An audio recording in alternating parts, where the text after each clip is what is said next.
what we're going to say. I don't know what we're going to say. You know what we're going to say? We never do. We never knew what we said, and we never knew what we played. We never knew any of it.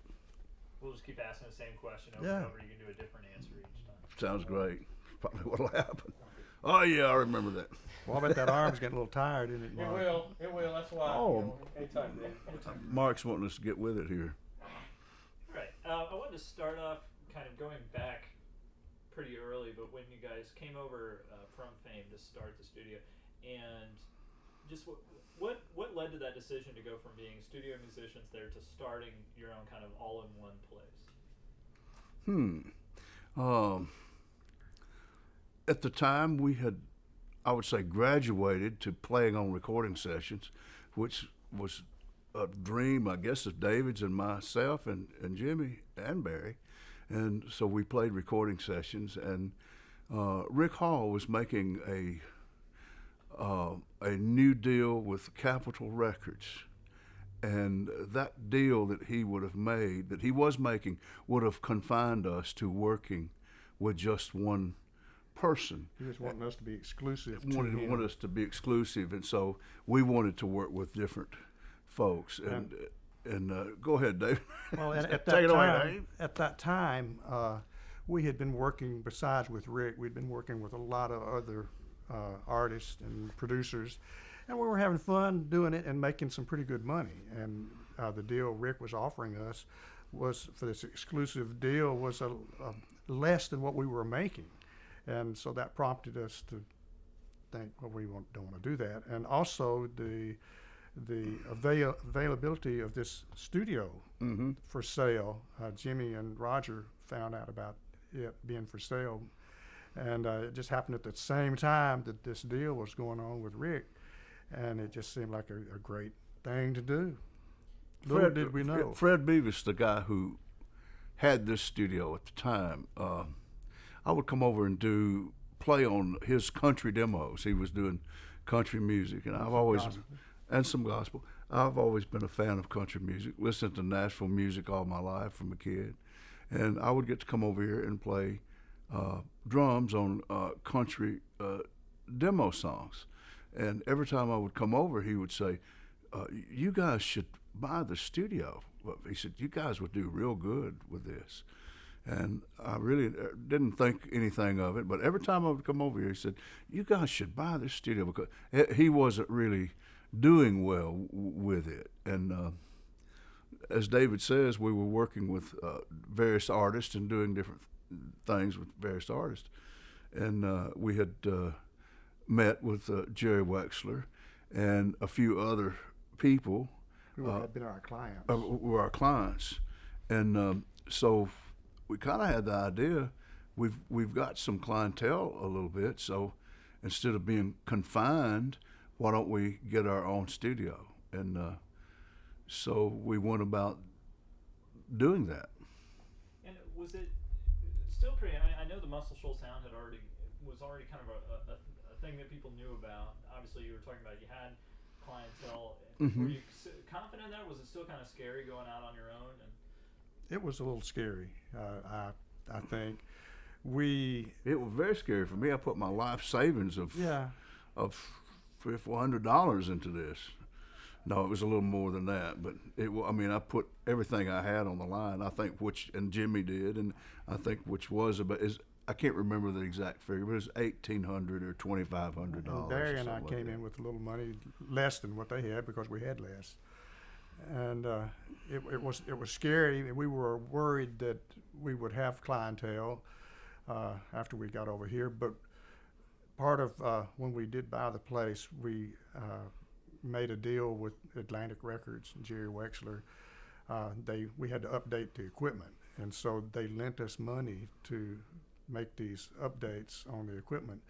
And at a reduced studio rate. Yeah, and so that so it was a good deal for both. Yeah, the way we paid it back was through reduced studio rates for them, and also I think we had a little publishing deal where we split publishing on our new publishing company. So it worked out that way. We were guaranteed some work from Atlantic Records. And one of the most fascinating things to me about it is the sheer diversity of artists that this became a real destination for. And how is it that you guys think that your studio really became this ultimate destination for people from all these different genres instead of just an R&B place or just a country place? I think because of all of us love for music, and really what we were doing, we were just becoming different people's band, because we had all been band members and played in bands. So the artists would come around, and so we would just become their band. And it wasn't like a cut and dried studio type stiff situation. And some of the artists, say like the Atlantic artists they brought, the first artist we recorded was Cher, which was quite a bit different from the R&B stuff that we had been doing primarily at Fame and at Quinn Ivy's studio. Cher was a pretty major departure. And then we did Boz Scaggs' first album. That was another departure from the regular R&B stuff. Mm-hmm. And so that had to do with Atlantic bringing these people here. I don't think those people said, hey, let's go to Muscle Shoals at that time, because we hadn't built our reputation quite that much yet. There was really nobody called it the Muscle Shoals sound in those days. We were working at Fame and we were working at Quinn Ivy's studio, but nobody had used the term the Muscle Shoals sound at that time.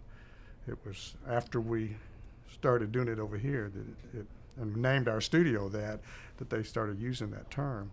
Do you remember the first time you heard someone talking about that, about that's the Muscle Shoals sound? Hearing it used coming from someone other than you guys. I think the first time I heard of it, like Muscle Shoals sound, it might have been when we were with Rick, and Fame was doing. I can't remember if it was talk of Muscle Shoals sound when we were doing like Clarence Carter and those artists. No, it wasn't. Because when I suggested the name Muscle Shoals sound, you sure did. And we all laughed, because at that time there was a Motown sound and a Memphis sound and a Nashville sound, but nobody had said Muscle Shoals sound. And so when we were trying to think of a name after we bought the place, and I said, what about Muscle Shoals sound? And we just all laughed. But the next day we got together and it kind of made sense. We went through the bit about we've got let's call it Muscle Shoals sound, but we're in Sheffield. And then we pondered over that for a few minutes. Then we got to talking about, there's a paint company over in Muscle Shoals. It's called themselves Sheffield Paint Company, so they're not in the same place. So, okay, we'll do it. And we didn't really think that anybody from New York or London or anywhere would we didn't realize that they didn't know that there was a Sheffield and a Tuscumbia and a Florence and a Muscle Shoals, and that we were in Sheffield rather than Muscle Shoals, because people just call the area the Muscle Shoals area. Now, and you guys touched on this, but just if we can get back to the difference between how you guys worked and how another studio would, the difference between coming here to record with you guys, and you talked about how it's not just this kind of dry, you go in, there's these guys and they play with you on the song. How was that? Did you guys have an intentional way that you handled it differently than other places? I don't think so. No, there was never a plan other than and just hanging with the people. We didn't hang socially because we did so much work that when we were finished, we were ready to go home.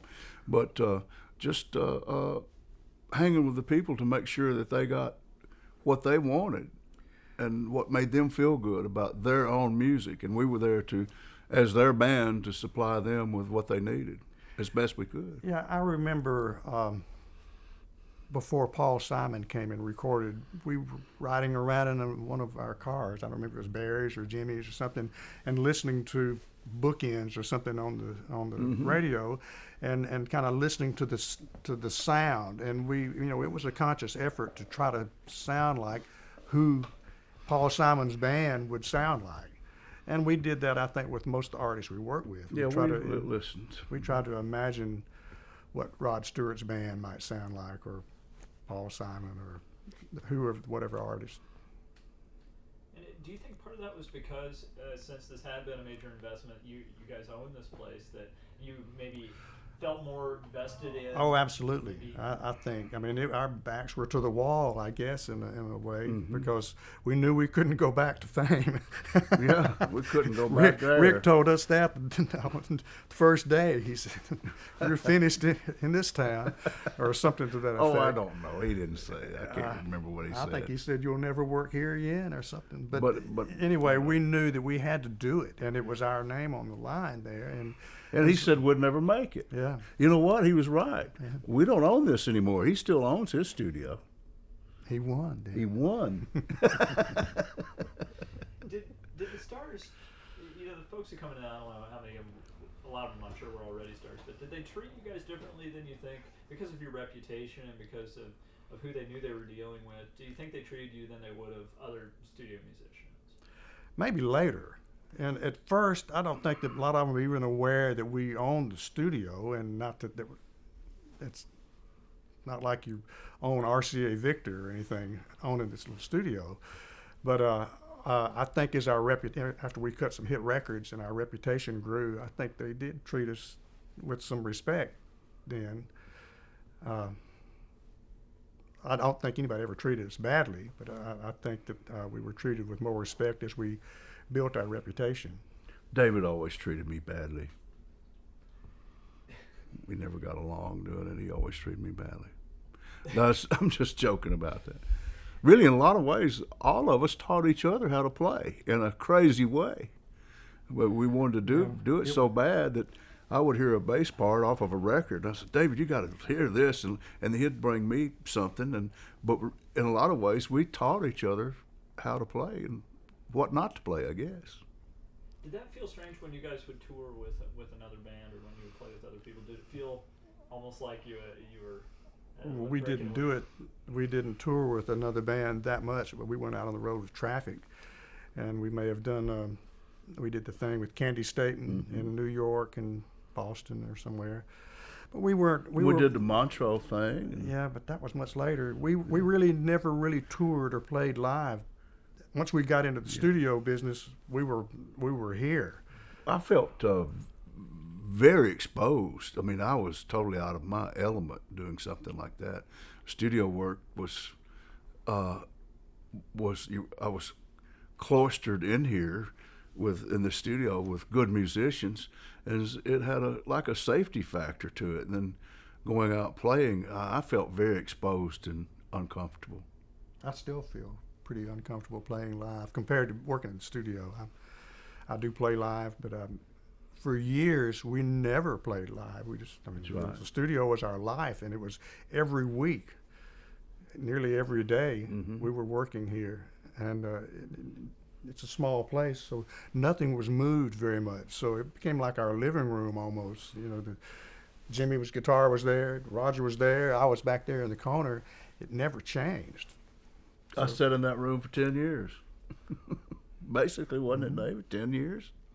Well, and I wanted to talk a little about kind of the unique challenges of being, you guys are some of the most celebrated studio musicians, which is such an interesting niche because it seems to have all these unique challenges.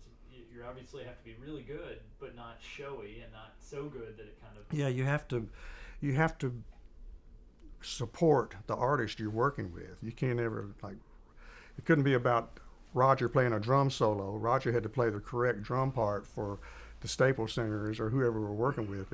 Our egos couldn't let us get bigger than they were or anything. I think one thing, I don't know about David and the rest of the guys, but I never did get used to not being nervous when the red light went on. When the red recording light went on, I became nervous. I never would have believed that. Well, it was just I was hiding it. I thought I was the one that was nervous. No, we probably it were was all just- nervous. It was like sucking in and saying, "Okay, here we go. I hope I don't blow this." That's funny because I would think that you guys would be kind of the rocks and that these musicians coming in would be the ones... No. I had to learn to overcome my nervousness. And I still, it's a trick I can still do to this day. I mean, I've had to learn to overcome nervousness because a lot of times the part I'm trying to play is very difficult. And I just learned it. You know, the songs that we would do, we learned right there on the spot, and either made up our parts or had to learn a part that somebody told us to play. We had to get it right then. And if you didn't get it in your first or second or third take, maybe, things don't feel as well. So it's the best thing is to get it, you know, first or second take, and then things feel better. Spontaneous thing is. And It's always good. We didn't get it every time, but that's kind of what we got. I mean, we could tell that when it had the spark, and we needed that as early on as we could get that. it loses its freshness if you play it a dozen times, which we did do quite often. But the best was always to get it first or second take, and then if there's something to fix, Perfectionist with time restraints. yeah, we'd go back and fix it. But I had to learn to overcome because if you're nervous, you can't do something difficult. You kind of like, so I had to learn to overcome that. And I never thought Rodger was nervous, but he just said he was. There's not one time that I was not nervous before a I don't think recording. Jimmy was ever nervous. I don't either. And I don't know about Barry. I don't know if Barry was I think nervous. Barry was. I think he mentally. Well, I think both of them did. I think they mentally set themselves up Yeah, well, I guess we all did. because somebody always said, "Here we go," and when we said "Here we go," Yeah. we knew what that meant. Here we go. It's kind of like a thing where you can't let the other guy know you're scared. And so I never knew he was scared, and I don't know if he knew I was scared or not. But sometimes it was a lot of pressure. When these artists would come in, did you ever feel kind of jealous of the life they were leading, or did you think, No. "Man, No, it's never, better than me"? never, no. We were just amazed that we were able to work with people like that. I mean, we're from a small town, so working with those kind of artists and artists with names like that was a big deal. And imagine being on the road your whole life. Here we would come here every day and get to play music, and with a great variety of great artists. Our job was better than their job in a way, because they would come here 1 week and record. They had to travel. And then they had to go out on the road and travel and do all this other stuff. We were here, year round, and got to work with a great variety of really good artists. And I think my job was better than the artists that I worked with. I mean, they might have made more money, but I enjoyed it, what I did.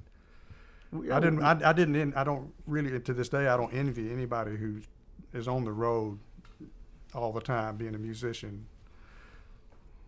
And were there artists that I know you guys worked with so many, but just to kind of get into good story mode here, I mean, who were some of the people that really impressed you that maybe coming in you didn't think that much about, or maybe you had one impression of them, and the people who stick with you when someone asks who was the most impressive people you worked with? Well, there were several really good ones. I think Paul Simon is, I guess you could say he's a genius. I think Steve Winwood is a very high caliber musician. And there's the Staple Singers are really well-known, successful gospel group before they started working with us and became secular. They were plenty good before they came to our studio. Yeah, and we worked with a bunch. I don't think there were that many that I thought he's not very good. I think most of the people that we worked with were pretty good. I think to get to the level where you're recording and spending the kind of money they would spend on, I mean, not just on the musicians, but on the travel here and the studio time and just all the expense of recording is pretty expensive. And so you can't just come and be a screw up. You've got to be a valid artist, and whether the artist paid for it or their record company or who paid for it, somebody's paying for it, and they wouldn't. And somebody was expecting something. Yeah. But we tried not to think about that too much.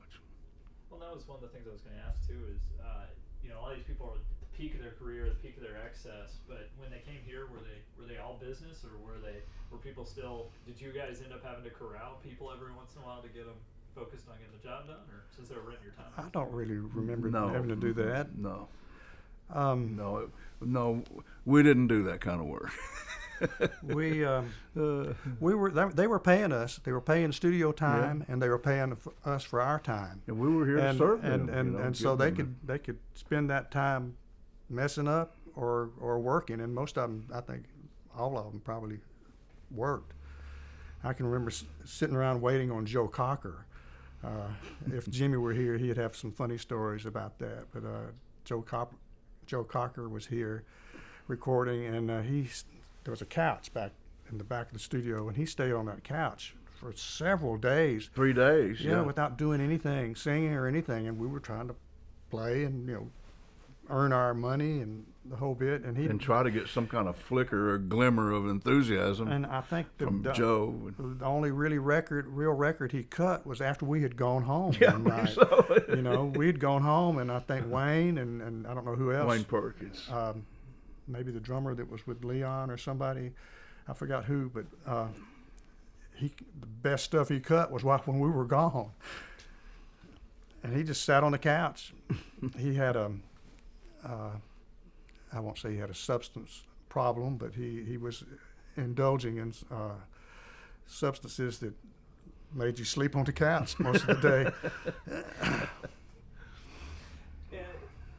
When Sweet Home Alabama came out, what did that do for you guys? I mean, because that really seems to be the thing everybody knows, is that it instantly, if no one knew about Muscle Shoals before that, they sure knew about it afterwards. I guess that's what it did for us.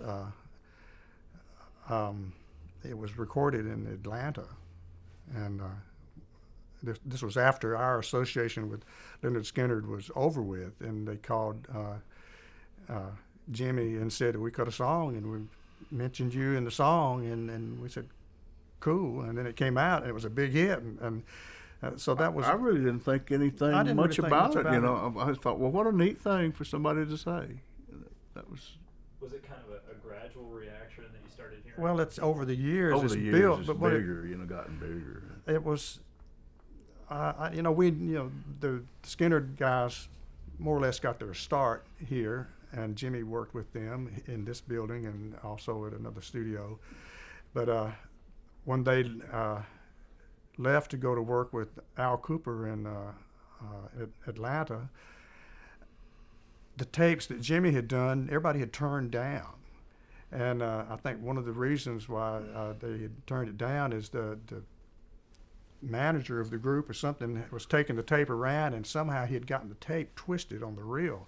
And so everywhere they'd go and play the tape, it was real muffled. Muffled it was playing the wrong side of the tape. Playing the wrong side of the tape. And the Skynyrd boys thought that Jimmy or somebody had done something to sabotage their music, because they couldn't understand why it sounded so bad everywhere they would go play it. And the manager, bless his heart, just didn't really know. And so it was turned down by everyone. I mean, Freebird, all these songs were recorded in this studio first. But Al Cooper did help the arrangements and help the sound and help the group grow. But they were a little mad at us for a while, or mad at Jimmy, I think, for a while, because they thought that the quality had been tampered with or had been sabotaged somehow, and they were a little mad about it. Then later on they found out what had happened, and they made tape was on the wrong side. They made up and talked to Jimmy and made up, and everything was all right. And then after that they called and said, well, we put you in our song. But there was no huge response on our part or anybody else's part at first. Nobody knew what the Swampers were. Nobody knew who they were talking about when they said Muscle Shoals as the Swampers. And it's only after 20 or so years now that people now, I guess, know that the Swampers were us. Are there bands like that you feel, or performers that you feel a personal connection with, more than just, they came in, we played, it was a good time, but that you feel kind of like you are interconnected with them? I felt like that about a lot of them. Yeah. At times we were working with them, we were always on pretty good terms and everything. I don't sit around, like Paul Simon doesn't call me every day and say, hey, what's going on, David? But, at the time we were working with him, we were on great terms. And it was never real formal. It was never like a formal setting like you imagine guys going in a studio and, okay, gentlemen, this is what we're going to do, and blah, blah, blah. And it wasn't really like that. It was not a formal type thing. We'd just all show up about the same time. Talk about the songs and, and listen to their songs, listen to them play the songs. As a matter of fact, Paul Simon let us pick the songs that we wanted to record with Yeah, him. we picked Kodachrome. He just ran them down. We said, we sat- like that one. We'll He do sat that one. right about here and played the guitar. He came to record one song, and he had booked, I think, 3 or 4 days for this one song. And Jimmy was smart enough to say, look, we don't usually do one song. You got to pay us for the whole time, or something like that. And so it was "Take Me to the Mardi Gras" was the one song. And so he came, and I think we got it on the first or the second take, and he had 3 or 4 more days Yeah, booked. he had all this time So he says, allotted. well, gosh, what else can we record? And so he sat on the floor or right here and played things on the guitar, and we said, well, I like that. And kind of went, it was very casual and informal. And you mentioned Kodachrome, which is one of my favorite singles of all time. I love it. And I'm just wondering if there are ones that stick out for you guys as being the ones you remember as that's an example. Well, When we were that was a good one. It was fun to play, and he's a demanding person. He let us Oh, yeah. have our input. And there's nothing wrong with being demanding. I mean, his ears are developed, and he's a talented man. Yeah. He, the one that was a kind of a challenge and also kind of a funny deal is he recorded "Loves Me Like a Rock" in New York with these fabulous New York studio guys, and cut it, and it even had background voices, had a gospel group singing background voices on it. It was the And Dixie the Hummingbirds. Dixie Hummingbirds, and he didn't really like the record. I mean, after what he had gotten after he recorded it, so he comes down He here. didn't like the instruments that were recorded on that. So he comes down here, and he plays the tape with his voice and acoustic guitar and the background voices, and we overdub Rodger and me playing on it, and Jimmy. Loves Me Like a Rock. Loves Me like a Rock. And so we overdub our parts on that, and we get that the first time through. And it turns out great. It's really a record that I'm very proud of when I hear it. One of the ones, just for it to be a big one, Still Crazy After All These Years, but we didn't record that here. He had us come to New York, and that was one of the good things we did away from here with him. It was Still Crazy After All These But years. it was different in New York. It took a Yeah, whole long time. day for them to get the intro on the song, he and Barry. Took longer than that. I Yeah. mean, they worked for a whole day on the intro, on the piano intro. And then the next day they started out working the same way, and then finally decided to change the intro. to And something that shorter. once than we that. left here and went to New York, we were no longer in our territory, we were Right. in his, and so it became much more difficult. That was one of the last things we did with him, Mm-hmm. I think. It worked better when it was here in Muscle Shoals.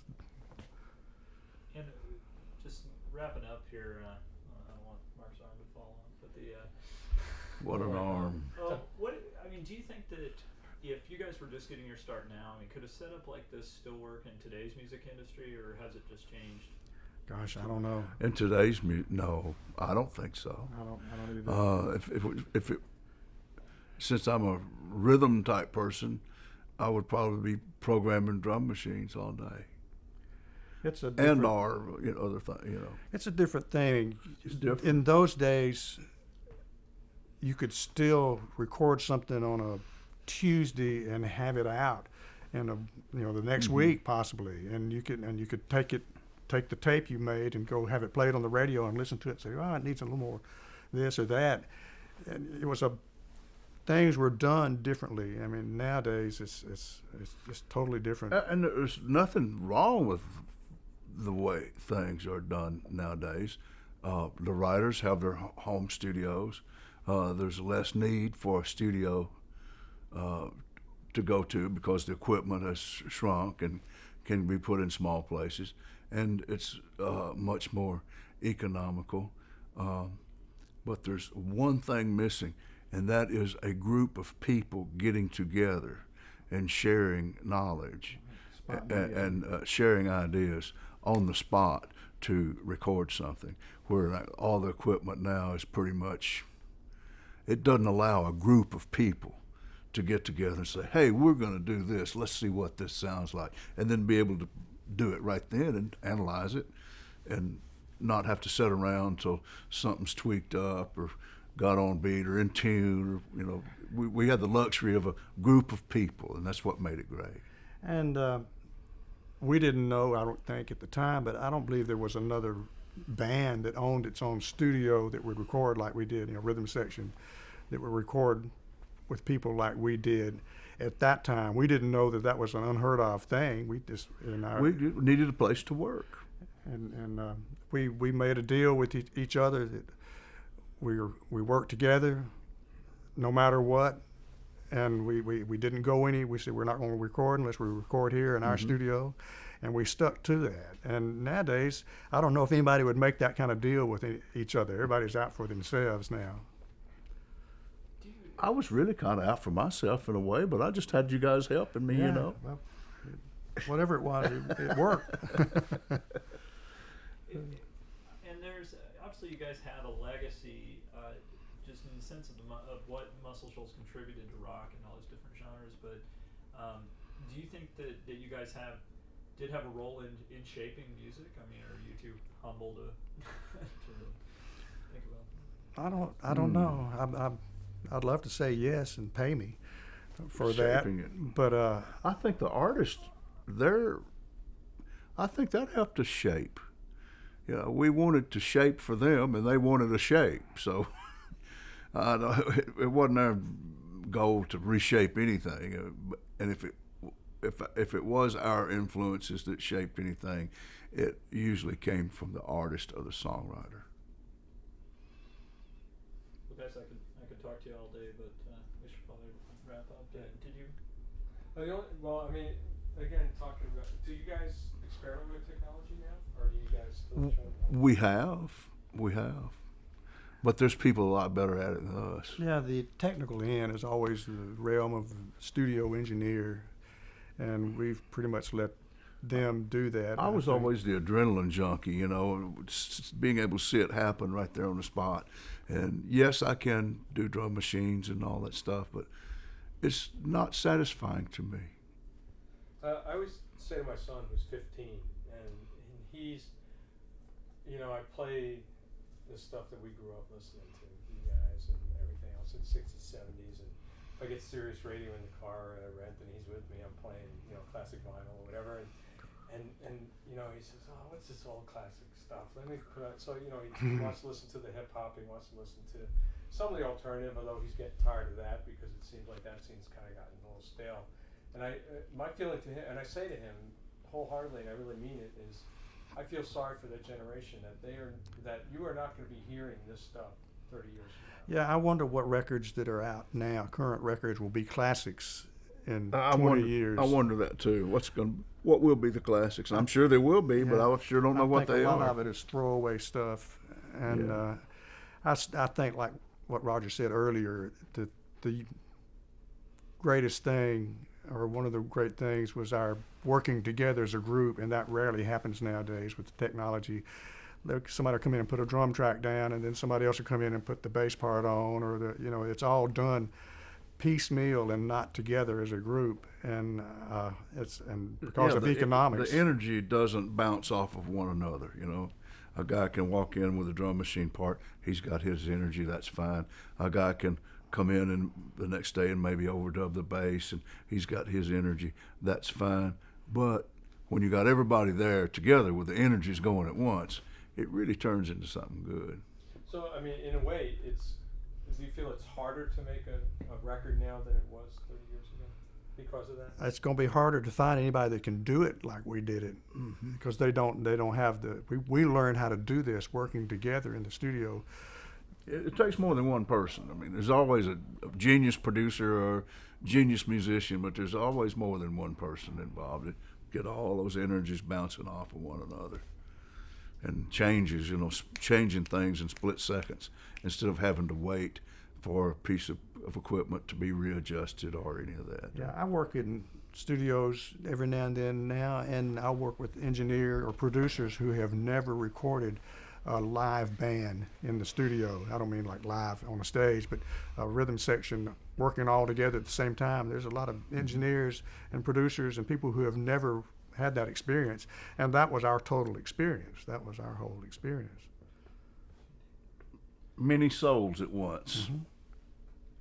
And do you think that there's probably less experimentation because of analysis? You know, I'm sure this is always true, but it seems like now they go with what's popular and then let's put out It something looks like that's- to me that since they have this equipment, this great equipment, that they have all the time in the world to experiment. We didn't. We just had to do it pretty much quick. And sometimes I think if you have enough time, if you have all the time in the world to do something, the edge goes away. It'll take all the time. It can be it can be perfect, but it can also be very very sterile. Mark, did you have some questions? Yeah, but I'm gonna have to let the blood flow out of my. Okay, if you do that. Why don't we pause for a We'll minute? pause. I just had to finally learn how to play something so I could be part of it. And what about girls? Well, that came too. And money. Well, y'all give me a few more minutes here if you can. If you got it in you, can you? You mean Get sit back down? Yeah, and we're gonna ask a couple more questions. And Things down and working things out because we're afraid, hey, remember that thing you did? There's a glimmer of something good back there somewhere. Because they'd say, go back and play that lick you played 30 minutes ago with what lick? So we'd run the tape back and find Oh, it. you remember when it was sounding good? No, I don't remember when it was sounding good. So we started using, running the tape all the time. I'm gonna probably repeat some of his questions. 'Cause he's got some of the same angles that I got, but let's see if we can keep it somewhat not too boring. Talk about the difference between a studio rhythm section and a band. And I know both of y'all played in bands first, but was there like a shift in your thinking when you started playing to a tape machine as opposed to playing? Yeah, I had to learn how to play.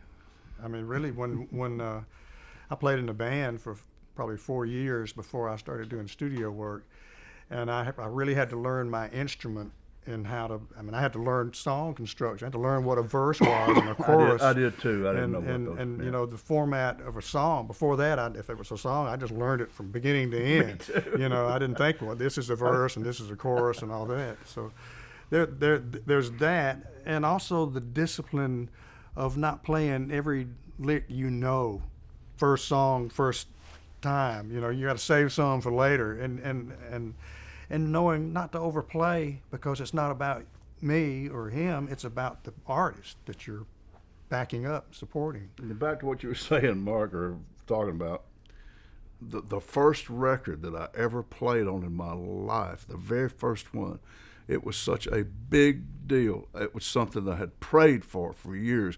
Oh my God, I'll be fine. I just can't wait to hear myself play on a recording. And it was over at Fame, and Rick Hall had recorded an instrumental on a flute. Billy Cofield was playing the flute, and the song was windy and warm, and it was a bouncy little light thing. And when I got that record in my hand, I thought, oh, this is great. And I put the record on and played it, and I listened to it, and it was like, I really should have oiled the bass drum pedal, because it was squeaking. That's one thing I learned is to oil the bass drum pedal when you go in there before going in the studio.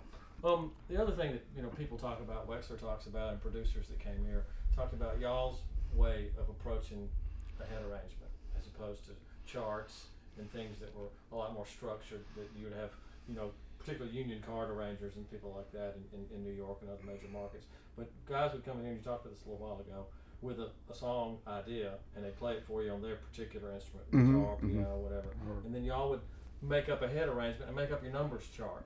Talk a little bit about how that process works and who usually wrote the master chart, who copied, or did everybody write their own charts?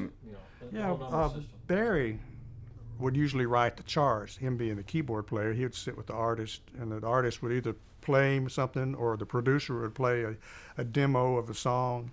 And Barry would make a chart, and then we'd start running it down. And if Changing it, then somebody would have an idea. Well, why don't we do this part like so and so? And sometimes an artist or a producer would bring in a record or something that somebody else had done that they liked. We want to do this song, but we want to do it in the style of that. And so then our chart would change. And I remember one of the first pieces of equipment we bought was a copying machine. That's right. So we needed could that. make copies of these charts, buried right out a chart, and we'd make a copy of it, and we'd all work on it. And then if there were some changes, if the changes were big enough, we'd make a new chart, make more copies, and work on it. It was a working process. Sometimes we would rehearse like an ending or the instrumentals or something. You know, there'd be some part of It was the the song. cone. Now they would call it the cone of uncertainty. Yeah, we would work out a part. We want this thing to do this, and so we'd rehearse that a few times, and put that in the chart, or just make our own notes on the chart. A lot of times our charts, by the time we got from the original chart, by the time we got through with the song, we'd be marked out things. Looked like somebody spilled chili all Yeah. over it, just splattered. Talk about the difference between the numbers chart and standard notation. Well, the standard notation is when you write out the actual notes on a staff, and we never did that. A lot of people, they'll do a chart and have like the chord signs like C, F, G. We learned from experience that a lot of singers would come in with a song that say it was in C, and then after a little bit say, well, that's either too high or too low, and Have they'd to want to change that it. key. Yeah. And so we've found that using the numbers, the relationships were the same. If you didn't put like CFG, put 1, 4, 5 number symbols instead of the chord symbols, you could change keys. The relationships are still the same. And that it just all these things we learned how to do came from experience, learning. You work it out. We worked out a great system, and by the time we were working with all these people, our system was pretty much in place. And we could learn things very quickly, and if they wanted to do a change, we could change it quickly because we knew, well, on the chart, letter B was the second verse. Want to change letter B, modulate on letter B, we could make a note and do it the next time, and that always amazed people, I think. Well, let's talk again about jumping from genre to genre in the context of a producer. Working with different producers. I know you had Phil Ramone here when Paul Simon was here.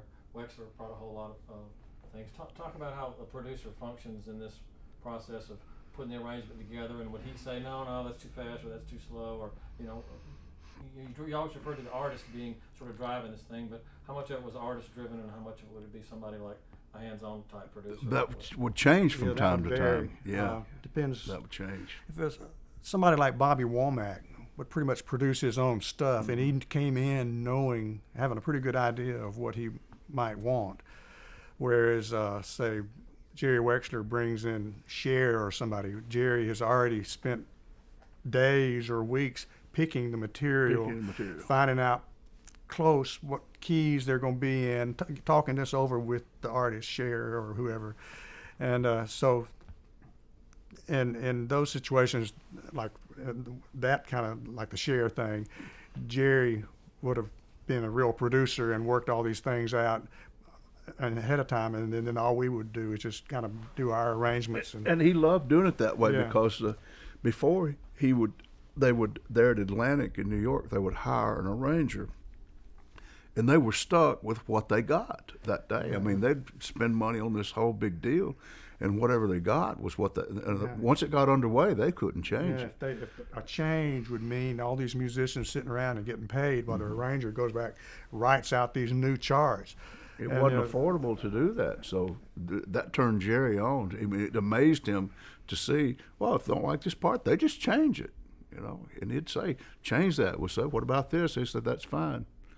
So you think that was a new thing for him? I mean, Oh, Yes. yeah, he loved that. I think he never wanted to go back once he I think he started got to working express like his creativity that way. Is where he couldn't be. Before he expressed his creativity, maybe in picking the song and signing the artist, but he didn't have he was stuck with what he got on how it was recorded because he wasn't a musician, he wasn't an arranger. So when he got here, he got to be those things because we were just sitting here to do that for him. Different guitar players. Jimmy probably thought of himself, and everybody else would too, as more of a timekeeper, more of a rhythm instrument in his approach to playing guitar. But you started with a let's see, Junior Low. At Joe Fame, South. yeah, at Fame, when I started, Junior Low was had been playing bass, and he switched to lead guitar. And when we came here, I offered Junior the chance to come here with us, and he didn't want to come. He didn't feel like it was right for him he, to he do that. thought he felt safer staying with Rick Hall at Fame, and so we got Eddie Hinton to play lead guitar. Have to have a lead guitar player. And when Eddie decided he didn't want to play anymore, we worked with Wayne Perkins, and we worked with later Pete Carr, and then Tippy Armstrong, and then later on Larry Byram. But you know, we always had Dwayne Allman. and Dwayne on some things. Talk about Dwayne's time here and how that was, because it was right about the time that he was getting the band together, wasn't it? I mean, he was sort of playing sessions for Rick first, but then he came over here and did more with you guys than with Rick ultimately. Well, no, I think he did more over there. That was with Wilson Pickett when he first started. He came in and he was a hot guitar player. I mean, I'd never seen anybody play like him before that. But we were doing King Curtis and Wilson Pickett and a lot of artists over at Fame. And I think Dwayne found out pretty soon that he didn't really like having to show up at 10 o'clock in the morning and being a studio guy. He didn't like that. He kind of made fun of us. You know, we all were married and had a mortgage and a car payment and that kind of stuff. And Dwayne, everything in the world to him was free to him, and he didn't want to pay for it. Dwayne, he suggested to them, to Wilson Pickett and Jerry, to do "Hey Jude," right, which was a hit with Wilson Pickett, and of course you can hear Dwayne's playing in it. But he was seeing that he didn't really like the regimentation, the strictness of being a studio to him, guy. it was regimented. And to us, we it was were- just a great place to go to Yeah. every day. While we were still at Fame, was when he started the first incarnation of the Allman Brothers. He got Johnny Sandlin to play drums, and J. Johnny came up, and I forgot who. I don't remember if it was Paul Hornsby or somebody, but they cut almost an album in Studio B at Fame. And Rick saw soon that he didn't really know what to do with it, and that's when Rick sold the contract to Phil Walden. And so that's when the Allman Brothers But then, kind of started. like you said, Eddie came along, and then Tippy came along. What occasioned the change from one lead player to Eddie just didn't want to do it anymore. He decided he wanted to be a producer and a writer and even an artist, and he didn't want to do it anymore. And we were doing pretty well at that time, recording all we wanted, really, all the recording sessions we wanted, and it was good money for the time. And Eddie just said he didn't want to do it. We all thought he was kind of crazy for turning his back on it, because it was a pretty lucrative thing, you know, people coming in and out every week, paying you to play on their records. It was just more fun than anything I've ever had in my So life, the whole thing. When Eddie decided he didn't want to do it, we had to find somebody that could step in and play, and Tippy was a good player, and we had known Tippy a little bit prior to that, and also Wayne was on the fringe, and so we'd get him Pete Carr. and Pete. Let's talk just a little bit. I know we're about to run out of time here, but something that always fascinated me is just the anonymity of what you guys did, because I first heard the music, liked the music, and it took digging at that time to find credits. And when you found credits and you started seeing the same names repeated, and then I started going, well, good Lord, these were all done in Alabama, you know? And that's what fueled. But why do you think it is that there was a number of notable things? What comes to mind to me particularly is the Jimmy Cliff stuff, where nobody knows to this day, I don't think, unless it's like some of the diehard guys in England, that you guys played on The Harder They Come, which was probably the breakout. But we didn't play on The Harder They Come. We played on Sitting in Limbo. Sitting in I thought Limbo. there was two versions of Harder They Come. I've listened to it and listened to Because it. you and I It's talked about yeah, that. it's You- not you us. don't think that's no, y'all? no, Well, I don't. Then that Uh, explains. But that part but of it. the anonymous part, it was not the fashion to put people's names and the musicians' names on records at that time, and it was starting to come in. But at first, They didn't put the musicians' names on there, and we didn't really care. I don't think. I mean, can you imagine having the Rolling Stones come and record in your studio and you not tell anybody? I mean, it's not even on the record. Yeah, it's not even on the album anywhere And that they were same in. with Traffic. On Traffic's album, it says recorded at Strawberry Hill Studios in Jamaica, and it was recorded here. And it was because of their work permits and things. They said, don't tell anybody they're recording here, and so we didn't. You know, and which was kind of dumb, but because we could have gotten a whole lot more business had we done that. Well, it wasn't dumb for them though. No, because it wasn't they were, dumb for them, but for us, we should have let it leak. I don't know where that came from. Well, we would have been sabotaging them then, Yeah. and then would have come and We killed were us. team players, and if they told us not to tell anybody, we didn't tell anybody. Is that someone coming in? Yeah, I think it's John. So, John, one more question. Tell me about when Rod Stewart got here and thought you guys were roadies. Well, I didn't know about that till much later. I read about it in the Mix He magazine. thought we were what? Well, I think he came in and he asked He's- Tom down. where's and the said, band? Where's the band? Yeah, and where's Tom the said, well, they're out there. And we were all sitting around tuning our instruments or doing whatever. And he says, no, really, where's the band? And he said, that's them. He says, no, they're black, aren't they? And of course, obviously we're not. But he didn't think we were the band. I didn't know that till much later. I read an I didn't interview in I think Did it was happen Mix. with the Staples singers like that? I think I remember hearing Mavis at one time, or one I of the don't folks know. I know it did saying happen that they walk in and there's these clean cut guys, and they couldn't believe it. They didn't know what was going to happen. They were surprised. Yeah, you know, we worked with so many black artists, and I think that they did come in at first and look and think, I don't know about a bunch of white guys from Alabama. We're here. We're supposed to be cutting R&B records, but once they heard what we You did, know, we're fans of each other. You Yeah. know, it's what big fans. it took sometimes the first run through or the first playback, and then they'd say, oh, all right. Well, that's about all the time we got. Guess we got to go another setup, but I appreciate it. No, Thank you okay. very much. What's your next setup? John we're gonna Briggs. Get John and get him in the John call. Briggs. Okay. And there he And is right here he there, is. ladies and gentlemen. A round of applause for John.